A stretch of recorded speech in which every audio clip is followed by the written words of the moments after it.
Load tests stalled for hours because CAPTCHAs blocked every bot. Developers paused pipelines. Manual solving became routine and exhausting. QA cycles stretched. Regression windows missed due to human roadblocks. Performance metrics unreliable. Bots couldn't simulate realistic high-volume traffic. Accessibility testing failed when challenged flows required constant attention. I discovered CAPTCHA interception during a frantic midnight debugging session. A colleague shared a demo. Automation removed manual CAPTCHA hurdles instantly. Installation was fast. The demo blew away our skepticism immediately.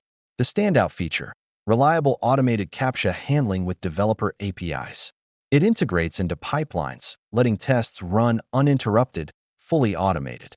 Load testing resumed. We generated realistic traffic without manual stops. QA cycles shortened dramatically. Regression windows finally met consistently. Accessibility and user testing covered edge cases previously impossible to automate. How much time and money will you waste solving CAPTCHAs manually? Ready to reclaim your pipelines? Try CAPTCHA interception. Act now.